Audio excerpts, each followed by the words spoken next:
પ્રસિદ્ધ કથા, ઉત્તાનપાદ રાજા, બે પત્નીઓ, સુરુચિ અને સુનીતિ. આધ્યાત્મિક અર્થ કર્યો, પ્રત્યેક જન્મ લેનારો જીવ એ ઉત્તાનપાદ હોય છે. પગ ઉપર ને માથું નીચે, દરેકનો જન્મ એ રીતે થાય. ઉત્તાનપાદ અને જન્મે એટલે બે વૃત્તિઓ સામે આવે, રુચિનો માર્ગ અને નીતિનો માર્ગ. અને બધાને જેમ સહજ હોય, રુચિ પ્રિય છે, નીતિ અપ્રિય છે. એક ઈચ્છાનો માર્ગ, ઉપનિષદના શબ્દોમાં કહું તો શ્રેયનો માર્ગ અને પ્રેયનો માર્ગ. એક છે ઈચ્છાઓનો માર્ગ અને બીજો છે નીતિનો માર્ગ, ધર્મનો માર્ગ.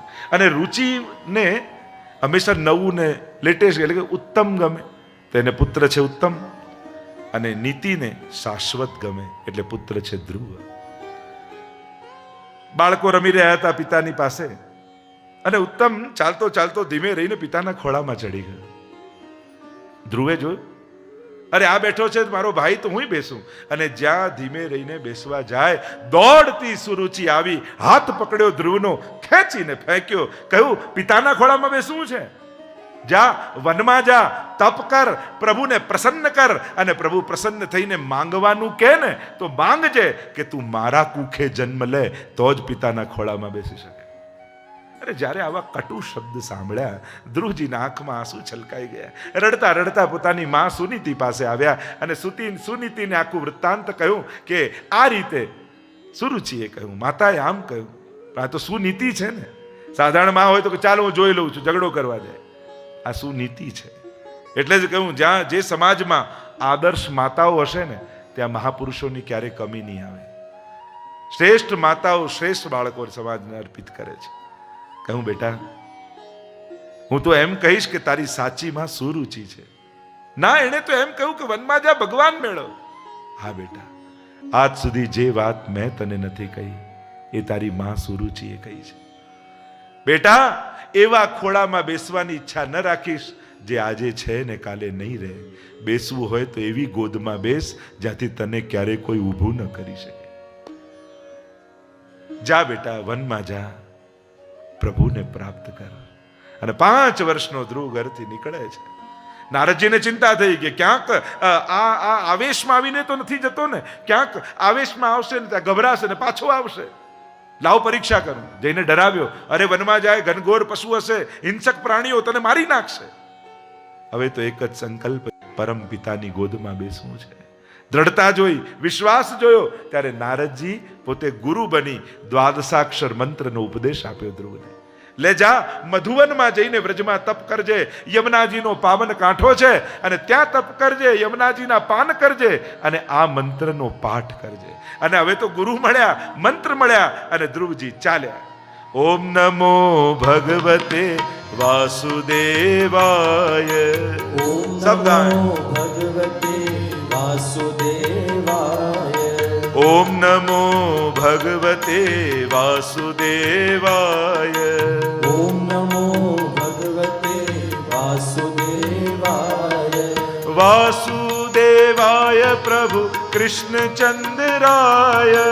વાસુદેવાય પ્રભુ કૃષ્ણચંદ્રાય. વાસુદેવાય પ્રભુ નંદનંદનાય. વાસુદેવાય પ્રભુ નંદનંદનાય. ઓમ નમો ભગવતે વાસુદેવાય. ઓમ નમો કયા છે મધુવરમાં? પહેલા તો ફળ આરોગીને તપ કરે છે, પછી પત્તાઓ આરોગીને તપ કરે છે, હવે કેવલ યમુના જળના પાન કરે છે. એક પગ પર બીજો પગ ચડાવી ઓમ નમો ભગવતે વાસુદેવાય ના અખંડ જાપ ધ્રુવજી કરી રહ્યા છે. અને હવે તો સર્વાત્મ ભાવ સિદ્ધ થયો, કારણ કે એક જ આત્મા સર્વમાં વ્યાપ્ત છે. આત્મનસ્તુ કામાય સર્વપ્રિયમ ભવતી. અને જ્યારે આત્મભાવ સિદ્ધ થયો અને સર્વમાં આત્મભાવ સિદ્ધ થતા ધ્રુવજીએ પોતાના શ્વાસોને રોક્યા તો ત્રિલોકની શ્વાસ રોકાવા લાગી. ઇન્દ્ર ગભરાયો, ક્યાંક મારા ઇન્દ્રલોકને કોઈ ન લઈ લે. દોડતા ગયા ભગવાન પાસે. ભગવાન કહે, આ કોઈ ઇન્દ્રલોક માટે નહીં, મારો ભક્ત મારી ગોદમાં બેસવા માટે તપ કરી રહ્યો છે. ધ્યાનમાં આવ્યા પરમાત્મા. પરમાત્મા આવતા જ હૃદયમાં આનંદ આનંદ આનંદ આનંદ વ્યાપી ગયો ધ્રુવજીને. અને થોડી ક્ષણોમાં પરમાત્મા અંતર ધ્યાન થઈ ગયા, વ્યાકુળ થઈ ગયા ધ્રુવજી. અને નેત્રો ખોલ્યા તો જે મનમાં હતા એ સામે ઉભેલા દેખાયા. ચતુર્ભુજ નારાયણ રૂપે પરમાત્મા સામે છે. યોંતઃ પ્રવિશ્ય મમ વાચમીમાં પ્રસુપ્તામ સંજીવયત અખિલ શક્તિધર સુદામના અન્યાંશ્ચ હસ્ત ચરણ શ્રવત ગાદિન પ્રાણાન નમો ભગવતે પુરુષાય તુભ્યમ. પ્રભુ આપ જ વાણી થકી બોલાવડાવો છો. પ્રભુની સ્તુતિ કરી છે ધ્રુવજી, અદ્ભુત સ્તુતિ કરી છે. પ્રભુ અમે સ્તુતિ નથી કરતા, વાણી રૂપે આપ જ છો. અમે આપની સેવા નથી કરતા, આપ જ શક્તિ રૂપે દોડાવો છો. કરનારા આપ જ છો. એટલે આપણે પુષ્ટિ માર્ગમાં તો કહીએ ને, પ્રભુ કૃપા કરીને સેવા લે છે. હું સેવા કરું છું એમ નથી કરતા બોલતા, એમ કહીએ પ્રભુ સેવા અંગીકાર કરે છે. કરાવનારો એ જ છે. આપણે એમ કહીએ ને કે બધું ભગવાનની ઈચ્છાથી થાય. તો ઘણી વાર લોકો પ્રશ્ન કરે તો અમે પાપ કરીએ પણ ભગવાને કરાય ના કહેવાય. પુણ્ય પુણ્ય પોતે રાખી લે, પાપ પાપ અમારા માથે. બધું ભગવાન કરાવેનો અર્થ કારમાં એન્જિનની જેમ ભગવાન છે. એન્જિનને કારણે કાર ચાલે છે, પણ સ્ટેરિંગ તો આપણા જ હાથમાં ભગવાન આપે છે. કર્મણ્યેવાધિકારસ્તે મા ફલેષુ કરે. કર્મમાં તું સ્વતંત્ર છું એમ ભગવાન કહે છે. પણ એ કર્મ કરવાની શક્તિ એટલે કે જોવાની શક્તિ ભગવાન છે, પણ શું જોવું એના માટે આપણને છૂટ આપી છે. અને જેવું કરો પછી ફળ એવું છે. બોલવાની શક્તિ ભગવાન, પણ શું બોલવું એના માટે છૂટો. તું જેવું બોલીશ એવું ફળ મળશે. ચાલવાની શક્તિ ભગવાન, પણ ચાલીને ક્યાં જવું એ તારે નક્કી કરવાનું. એમાં તું એટલે બધું ભગવાન કરાવે એટલે કરવાની શક્તિ ભગવાન છે. શું કરવું એના માટે જીવ સ્વતંત્ર છે, અને કર્યા પછી શું ફળ મળશે એના માટે પરતંત્ર છે. મા ફલેષુ કદાચન, ફળમાં પછી તારું નહીં ચાલે, કરવામાં બધું તારા હાથમાં છે. એટલે મેળવવામાં બધું વિચારીએ છે, પણ કરતી સમયે માણસ નથી વિચારતો. અહીંયા ધ્રુવજી કહે કે આપ જ કરાવનારા છો. મહાપ્રભુજી તો કહે તપથી ભગવાન નથી મળ્યા, યમુનાજીની કૃપાથી મળ્યા છે. કારણ કે મધુવનમાં જઈને યમુના પાન કરીને તપ કર્યા છે. અને એટલે જ પુષ્ટિ માર્ગમાં તો યમુના પાનની કેટલી મહત્તા છે. કોઈને લોટી ખોલીને એકવાર યમુના પાન કરાવો ને તો આખી વ્રજયાત્રા કરાય એનું પુણ્ય બરાબર છે. કારણ કે યમુનાજી કેવલ જલ નથી, મૂરખ જાણે એને પાણી રે, એ તો વહેતો કૃષ્ણ રસ છે. ચાલો ચાલો સખી કરીએ શ્રી યમુનાના પાન, ચાલો સખી કરીએ ન જાતું યમયાતના ભવતિ તે પયપાન. મહારાણી યમુનાને કરીએ પ્રણામ, ચાલો સખી કરીએ. એક વાર જે યમુના પાન કરી લે એને ક્યારેય યમયાતના થતી નથી. એક વાર જ્યારે યમુના પાન કરે તો ઠાકોરજીના ચરણ રજને ગ્રહણ કરે છે. એક વાર યમુના પાન કરે, સ્મર શ્રવ જલાણુ ભી સકલ ગાત્રે ભગવદ રસનું પાન કરે છે. યમુના પાનના કેટલા મહાત્મ્ય બતાવ્યા છે. ગોકુલ મથુરા વૃંદાવન ધામ,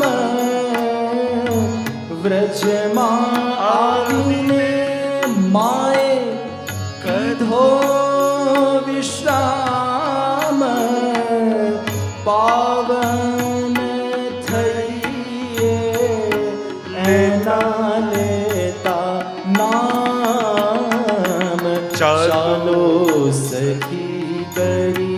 બોલીએ શ્યામ સુંદર શ્રી યમુને. મહારાણીજી કી જય. ध्रुव पराशराभिष्ट दे. महाप्रभु जी ने कहा कि ध्रुव जी और पराशर को अभिष्ट फल देने वाली श्री यमुना जी. સુંદર ધ્રુવ ચરિતનું વર્ણન આવ્યું. યક્ષો દ્વારા સંહાર થયો, આગળ અનેક પ્રકારની કથા આવી, અને તપ કરવા લાગ્યા. લક્ષ્મણ ઝૂલા પાસે ગંગાજી શાંત થઈને વહેવા લાગ્યા. મૃત્યુના મસ્તક પર પગ મૂકીને ધ્રુવજી ધ્રુવલોકને પ્રાપ્ત થયા. અંગ થયા, અંગના વેન થયા. એટલા દુરાચારી વેન થયો, નાસ્તિક થયો, યજ્ઞ યાગાદી બધું બંધ કરાવી દીધું, અને સમગ્ર સમાજે એને માર્યો પ્રજાએ, અને મારીને એના બાહુનું મંથન કર્યું. और બોલો પૃથુ મહારાજ કી જય. પૃથુ ભગવાનનું પ્રાગટ્ય થયું છે. કહેવાય છે કે એના પરથી જ પૃથ્વી શબ્દ આવ્યો. સમાજ અસ્તવ્યસ્ત રહેતો હતો એને વ્યવસ્થિત કરવાનું કાર્ય પૃથુ મહારાજે કર્યું. નગર રચના કરી, ખેતીનો પ્રકાર બતાવ્યો, ખનિજ કેમ કાઢવા એ બતાવ્યું, રત્નોને કાઢીને બતાવ્યું, પૃથ્વીનું દોહન કર્યું, ગાયના રૂપે હતી. સુંદર કથા છે. સમય થયો, મહેલ છોડીને વનમાં ગયા, તપ કર્યું, પરમાત્મા પ્રસન્ન થયા, માંગો માંગે તે આપું. ત્યારે પૃથુ રાજાએ કહ્યું, પ્રભુ મને 10,000 કાન આપો ને. આ 2 કર્ણથી આપની કથા સાંભળું છું ને તો તૃપ્તિ થતી નથી. મારા રોમ રોમમાં જો કર્ણેન્દ્રિય લાગી જાય તો આપની કથાના હું અવિરત પાન કરી શકું. એવી યાચના પૃથુ મહારાજે કરી છે. આગળ મોક્ષ પ્રકરણમાં પ્રચેતા આખ્યાન આવ્યું, પુરંજન આખ્યાન આવ્યું. ચતુર્થ સ્કંદને વિરામ આપીએ. બોલો કૃષ્ણ કનૈયા લાલ કી જય. પંચમ સ્કંદ સ્થાન લીલા પ્રિયવતના રાજ્યનું વર્ણન આવ્યું. નાભી રાજાના યજ્ઞમાં બોલો ઋષભદેવ ભગવાન જય. જૈન ધર્મના આદિનાથ જેમને કહીએ એ વૃષભદેવજીની કથા આવી. જયંતિ સાથે એમનો વિવાહ થયા. ઇન્દ્રએ પરીક્ષા કરી, વર્ષા બંધ કરી દીધી અને એમણે કૃત્રિમ વરસાદ કરાવ્યો. ઋષભદેવજીને 100 પુત્રો થયા. સમજાવ્યા છે 9 યોગેશ્વર થયા. અને પુત્રોને ઉપદેશ આપતા સમજાવે છે ભોગ ભોગવવા માટે 83,99,999 યોનિઓ છે. આ એક યોની માનવની એવી છે જેમાં ભગવાનની ભક્તિ થઈ શકે છે. જીભ બધા પાસે છે, પોપટ પણ રામ બોલે છે, પણ માનવ દેહને કેમ બળભાગી કયો છે? પોપટ રામ બોલે પણ એ રામ સાંભળતો નથી. પણ માણસના મુખે રામ નીકળે ને તો છેક રામના કાન સુધી પહોંચે છે. દરેક પાસે આંખો છે, પશુ પંખીઓ પાસે પણ આંખો છે. એ પણ ઘણીવાર ઉડતા ઉડતા મંદિરમાં પ્રવેશ કરી જતા હશે, પણ એની ભીતર દર્શનની ઈચ્છા નથી હોતી. માણસ પાસે એવી આંખો છે કે જેની ભીતર દર્શન કરવાનો વિવેક છે, અને કેવલ ભગવત દર્શન કરીને પણ જન્મ મરણના ચક્કરમાંથી મુક્ત થઈ શકે છે. એટલે કે કહેવાનો મારો અર્થ, મનુષ્ય પાસે જે એક ઇન્દ્રિયો છે એ બધા મુક્તિના સાધન રૂપે એને મળ્યા છે. એની જીભ, એના કાન, એની આંખ. કારણ કે કેવલ એ એક ઇન્દ્રિયનો ઉપયોગ કરીને પણ 84 લાખ યોનિથી છૂટી શકે છે. પશુ અને પંખી પાસે પણ છે, પણ એના ભોગના સાધન છે, એના મુક્તિના એની ઇન્દ્રિયો સાધન નથી. અને એટલા માટે કહ્યું, બડે ભાગ માનસ તન પાવા, સુર દુર્લભ સદ ગ્રંથ ગાવા. માનવ દેહને એટલે વિશેષ કયો છે. આગળ રહુગણ ભરતજીના ચરિત્રનું, રાજા ભરત થયા એમના પુત્ર રૂપે. ભરતનું રાજ્ય છે કહેવાય, ભરત પરથી ભારત દેશનું નામ પડ્યું છે. અને શ્રેષ્ઠ રાજા થયા. સમય થયો અને મહેલ છોડી વનમાં જઈને નદી કિનારે કુટિયા બાંધીને રહેવા લાગ્યા. મુક્તિના માર્ગને શોધવા લાગ્યા. રોજ સ્નાન કરે, સંધ્યા વંદન કરવા બેસી જાય, માળા લઈને હરી હરી હરી હરી હરી હરી હરી હરી હરી હરી નામનો અખંડ જાપ કરે. સમય ક્યારે કરવટ બદલે ને કોઈને ખબર ન પડે. આપણે ભલે ભવિષ્યના પ્લાન કરીએ, આપણે એમ કહીએ બસ આ બધા બાળકો ને દીકરાઓ ને દીકરીઓ બધી પરણી જાય પછી ભક્તિ જ કરવી છે ને, પછી કાંઈ ભક્તિ થતી નથી. બધું વધવાનું છે, ઘટવાનું કંઈ નથી. એટલે આજે જે નિર્ણય લો ને આજે જે કરો એ જ સાચું.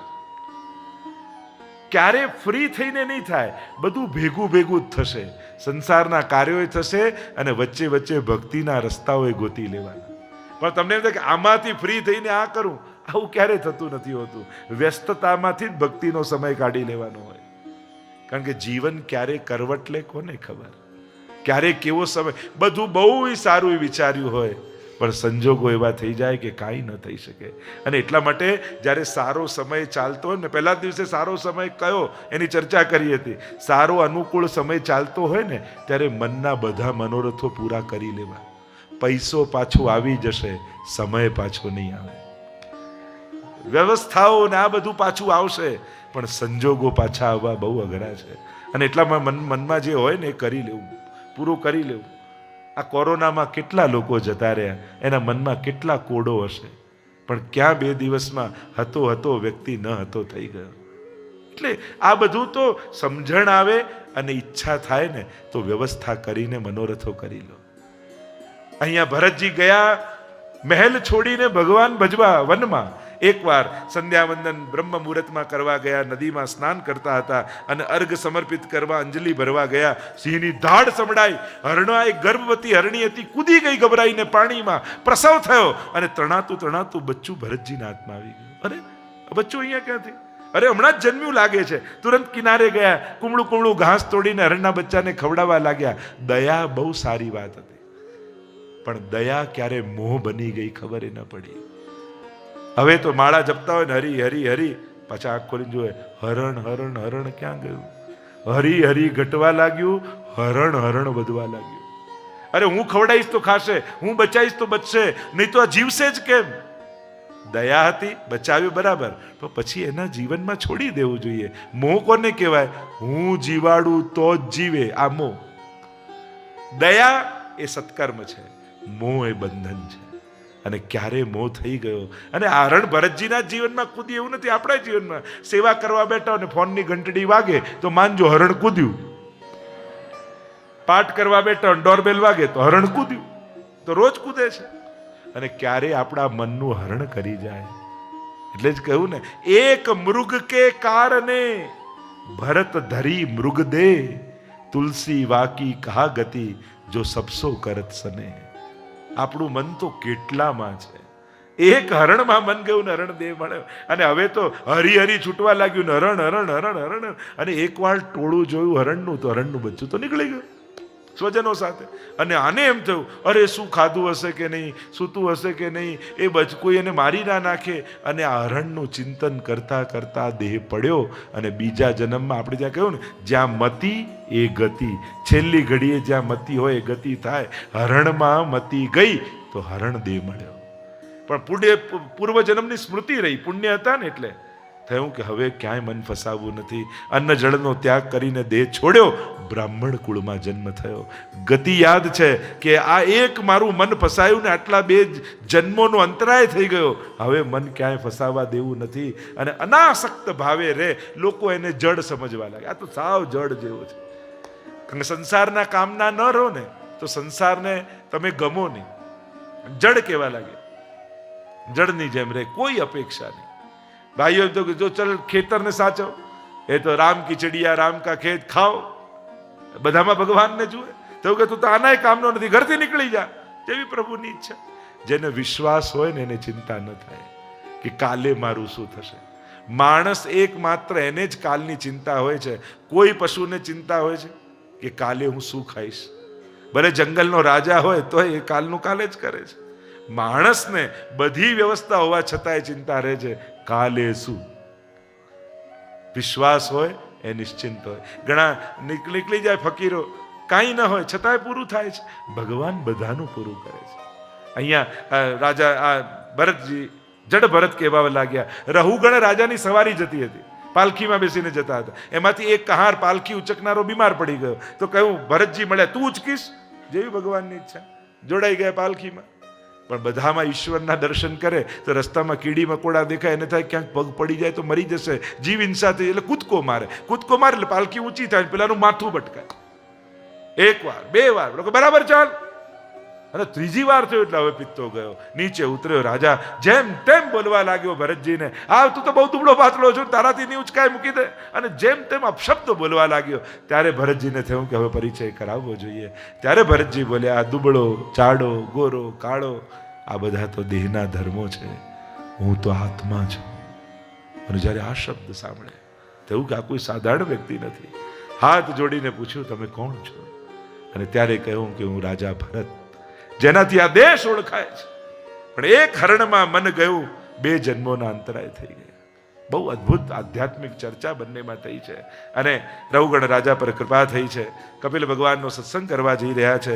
ભવાટવીનું વર્ણન આવ્યું, ભરતવંશના રાજાઓનું વર્ણન, નવખંડ પ્લક્ષાદિ દીપો, 7 લોક 7 સમુદ્રનું વર્ણન આવ્યું, સૂર્યચંદ્રની ગતિ, જ્યોતિષશાસ્ત્રનું વર્ણન આવ્યું, નરકોનું વર્ણન આવ્યું. અને જ્યારે નરકોનું વર્ણન આવ્યું તો પરીક્ષિત ગભરાય. અરે પાપની આવી સજા મળે છે, અને છતાંય માણસને પાપ કરતા ડર નથી લાગતો. આમ કરી પંચમ સ્કંદને વિરામ આપીએ. બોલો ગોવર્ધનનાથ કી જય. 6ઠ સ્કંદ પોષણ લીલા અને અજામિલ આખ્યાન આવ્યું.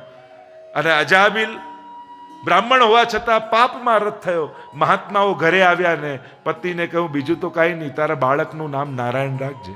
એને એમ થયું કે એમ તો આ નારાયણ નામ નહીં જપે, પણ પુત્રને મોવસ જપશે ને તોય ઉદ્ધાર થઈ જશે.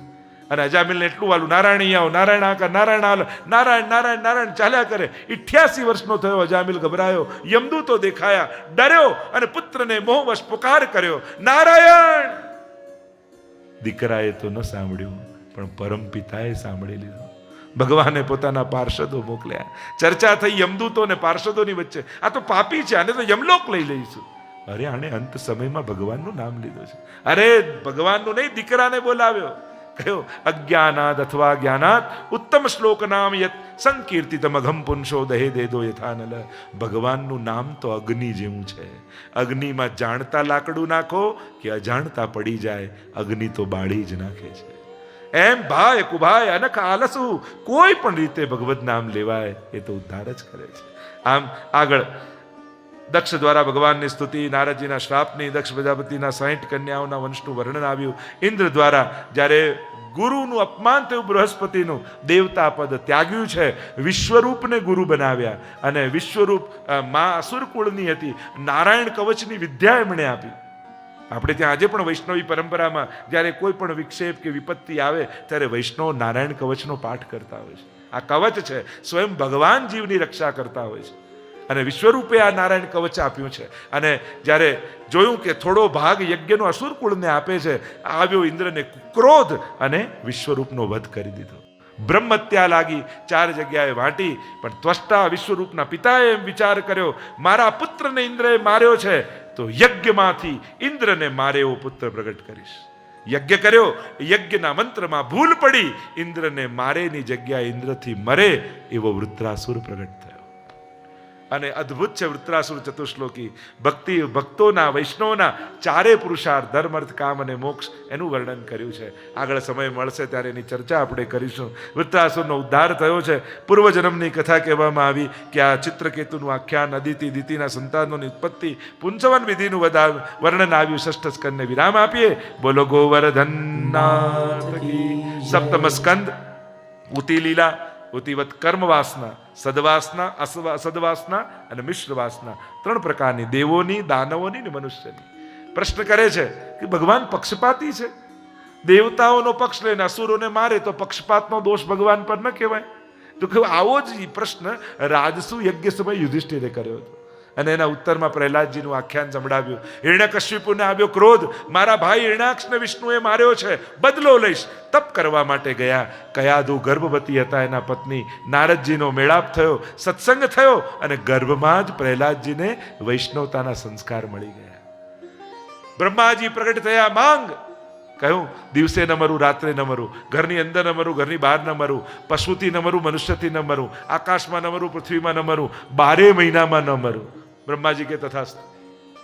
અહીંયા આવ્યો રાજા, રાજ્યમાં દંડેરો પીટાવ્યો. રાજા જ ભગવાન છે, ભજવા હોય તો રાજાનું નામ લો, ભગવાન જેવું કાંઈ નથી. બધું બંધ કરાવી દીધું.